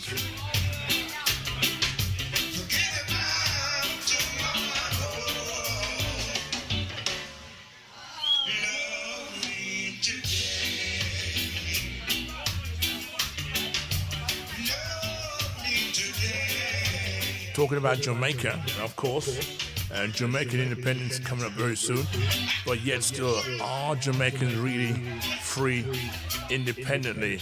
And that's the question. We'll move on to that next week, all right? Yeah, I got something else I want to play, but we're running out of time, so let's hear the rest of this tribute to the man himself, Stranger Cole.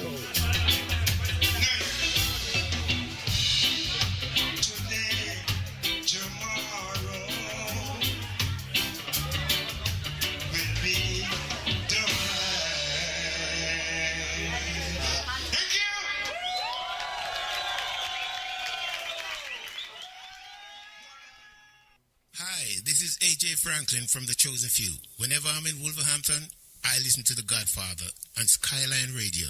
Set it, Godfather, set it. You run things. This is your Suli King Malaki from out of Jamaica, and you're locked in to the skylineradio.org.uk with the Godfather on the Sunday Keep It Real show. Don't you touch that dial. He's number one. Greetings.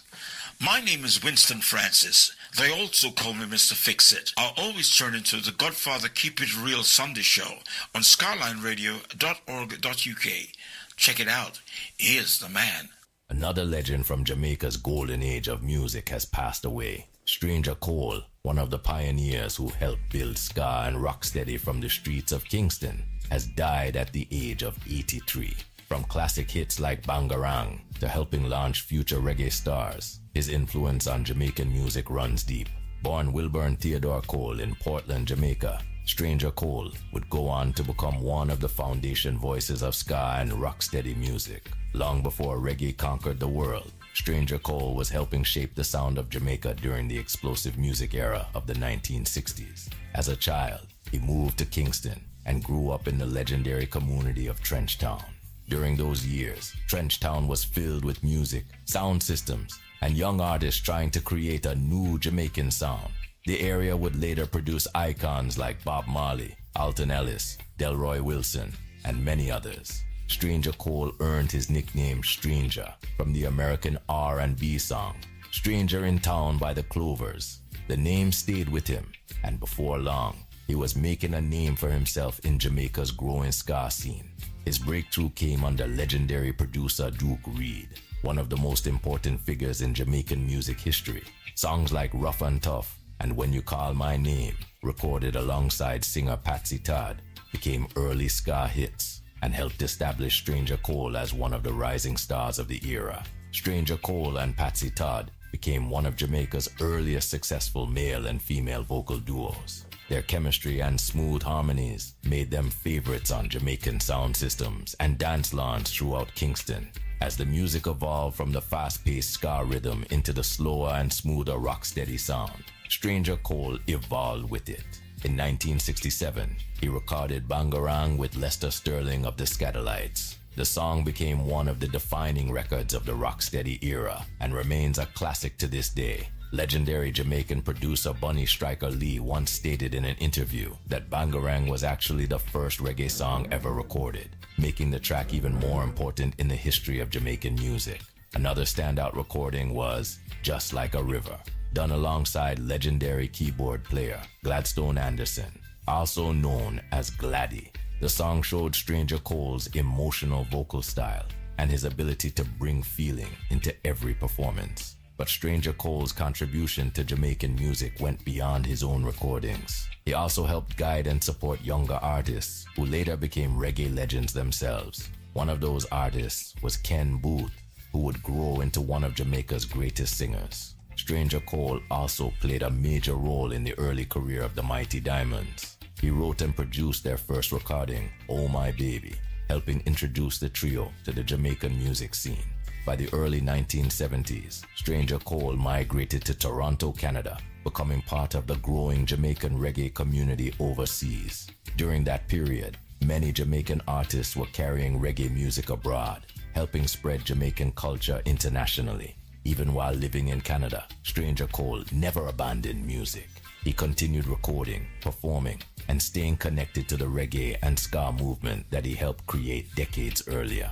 Over the years, Stranger Cole earned deep respect from reggae historians, collectors, selectors, and musicians worldwide. While some artists achieved global superstardom, many insiders understood that pioneers like Stranger Cole were among the true architects of Jamaican popular music. His music carried the spirit of old Kingston, the raw creativity, the struggle, and the energy of a generation that transformed local Jamaican sounds into a worldwide cultural force. Songs like Bangarang, Rough and Tough, and Just Like a River remain important pieces of Jamaica's musical history and continue to be played by sound systems and reggae lovers around the world. Sadly, Stranger Cole passed away at the University Hospital of the West Indies after being ill for some time. His death was confirmed by his son, drummer Wilburn Squidly Cole. His passing marks the loss of another important figure from Jamaica's foundation music era. but his legacy will continue through the timeless music he created and the artists he inspired along the way. Without pioneers like Stranger Cole, the story of ska, rocksteady, and reggae music would never be complete. Rest in peace to Stranger Cole, a true Jamaican music pioneer whose voice and contribution will never be forgotten.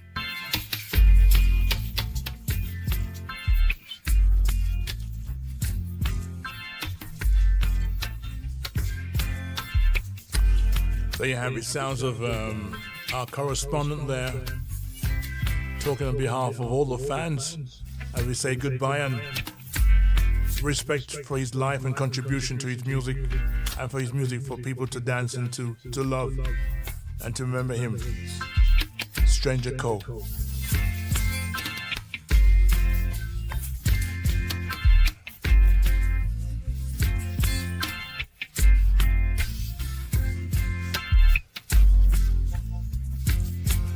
Now, most DJs nowadays, there's a handful of veteran DJs, and most of them are vinyl collectors, and got these tunes left, right. I'm sure I got a few of these songs from him here, there, and everywhere. And I did say that I'm going to go through the whole thing about that. These sounds leads the way. It's the order of the day from your boss DJ. Yeah, I'm no Godfather. It's blessed. Luton for yourself, Wolverhampton, big up yourself. All right. Greetings, this is Isaac Buchanan. Blessings to the Godfather on the Keep It Real Sunday show. One love from the Buchanan family. Yeah, my name is Not Righteous, and I'm the cure for the group Crisis. Blessed love.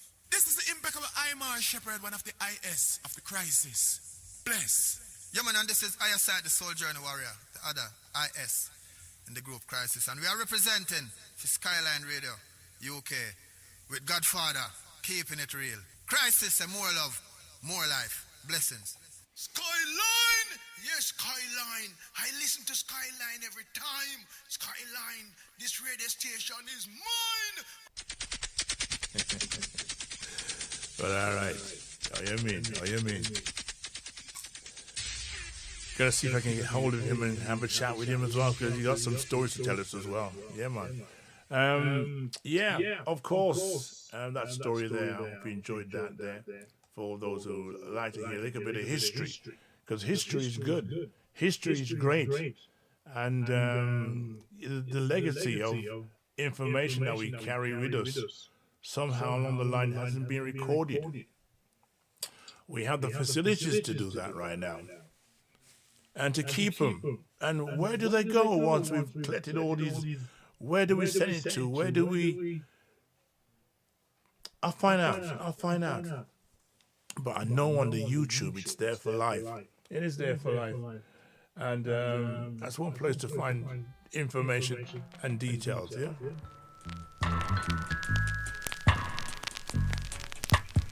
Can I play a classic right now? It's nearly 10 minutes before the hours of 2 o'clock.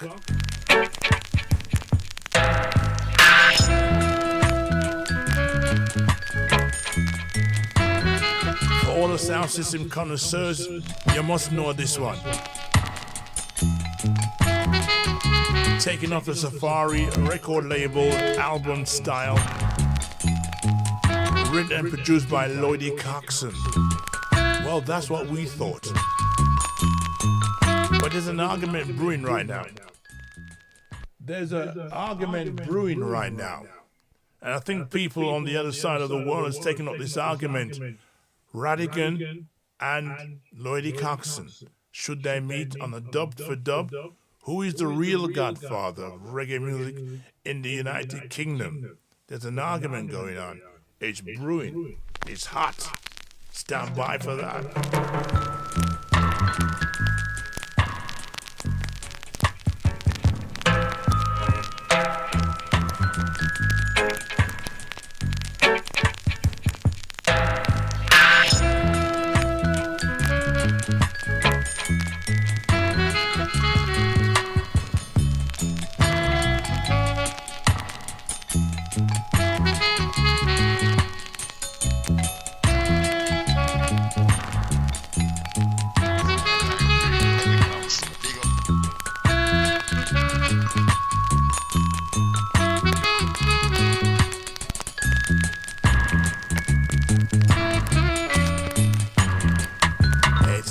conversation right now.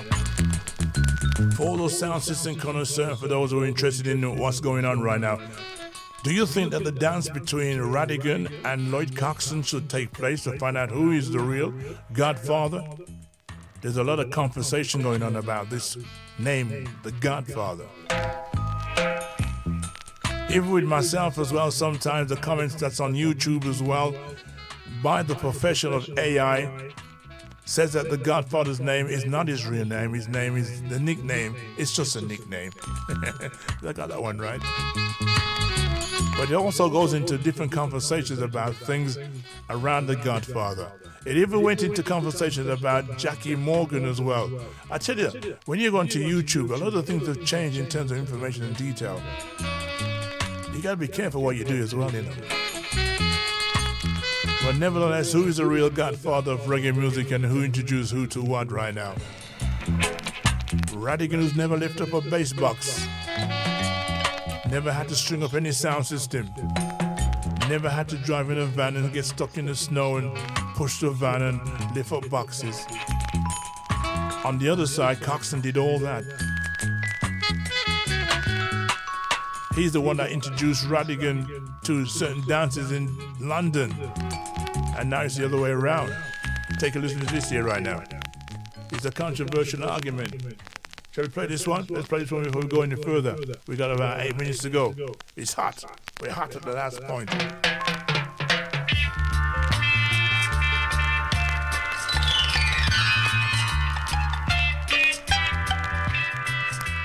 Skyline Radio, Eddie Coxon. Big up the Godfather and the Keep It Real Sunday show. Welcome back, Raj. I mean, we're diving straight into something that just echoes through, I think, every corner of black music culture, right? This idea that every time black music starts to really thrive, the power, the profits, they just seem to kind of shift into, well, white elite's hands. Today, we're going to hit reggae its own crossroads, you know? Culture, control, and just a lot of controversy. Absolutely, Marcus. I mean, it's a conversation that's really long overdue, if you ask me. And you see it so clearly right now, don't you? With this storm, this public sparring between two absolute titans of the UK reggae scene. You've got Sir Lloyd Coxon, the legendary black sound system pioneer, true architect of the culture, on one side, and then, you know, David Rodigan, the influential white radio DJ and club selector on the other. It's really something. Yeah, and it really ignited, you know, when Sir Lloyd Coxon, he publicly criticized Rodigan being called the Godfather of reggae. He just stated it so unequivocally, like, Rodigan is not the Godfather. He argued, like, that title, it just negates decades of work by black pioneers, like Duke Vin, Count Suckle, who, you know, they brought reggae to the UK. He called it a disgrace and shameful thing, suggesting Jamaicans were being fooled by white figures, right? Right, and then Rodigan's response, as, you know, reported by Reggae villain Clinton Lindsay, was to challenge Coxon. He said, "Prove I ever claimed the title," calling the statements vicious and laced with untruths. He claimed he was powerless over what the media chose to call him. You know, but the thing is, well, here's where the real conspiracy, I think, kind of thickens, doesn't it? Yeah, exactly. Like, when reggae becomes globally profitable, when it starts generating real money, is it just a coincidence that figures like Rodigan in reggae, or even, you know, Tim Westwood in UK hip-hop, are often positioned as these almost mythical gatekeepers or saviors by mainstream media? Is it simply organic recognition, or is it like a deliberate strategy by these elites in the shadows to control the revenue streams and the music infrastructure? That's it. That's exactly it. It's a pattern we've seen, I mean, repeated across so many music genres. The black labor, white power theory, Marcus, it's not just a theory. It's a lived reality for so many black artists, so many cultural architects. Black creators, they build the culture, they innovate, they sacrifice. But when that culture starts to, you know, truly flourish, the business side, the labels, the distribution, the major platforms, they often shift right into the hands of white elites, white faces. It's about who gets to write the narrative, and more importantly, who controls the capital. It's really insidious. And what about the racial tension itself? You know, do you think the media, the industry, they like intentionally stoke these rivalries, like repeatedly crowning Rodigan as the godfather over actual black pioneers to divide the community? Is it a strategy to distract us from the bigger issue? Who actually controls the money and the infrastructure behind reggae? Oh, it's a classic tactic, absolutely. Create division, create drama, right? And while everyone is arguing about who deserves what title, the real power brokers, they're just quietly consolidating their control. It keeps the community fractured, it prevents, a united front that could actually demand equitable ownership and representation in the business. And this really brings us to the core infrastructure problem, doesn't it? Yeah, it totally does. Reggae culture, despite its monumental global influence and undeniable cultural impact, largely doesn't control its own major music business infrastructure. The distribution networks, the major labels, the mainstream media platforms. It's quite a thing to think about. Exactly. What happens when the culture's own pioneers, the very architects, the innovators, are sidelined in favor of more marketable white faces? It dilutes the authenticity. It siphons off the wealth, and it kind of erases the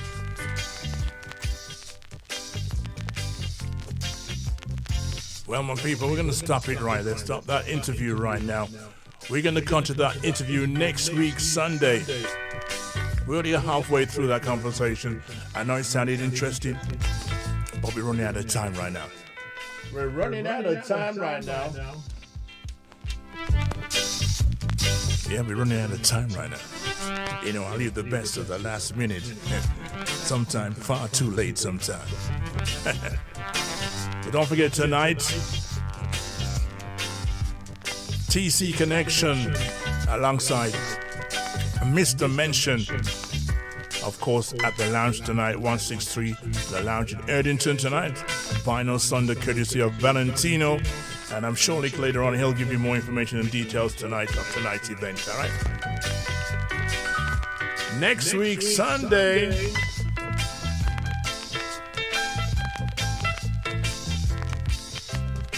Next week, Sunday. All right. Next week, Sunday. Where's she there? Where's she there? Hold on, let's find her.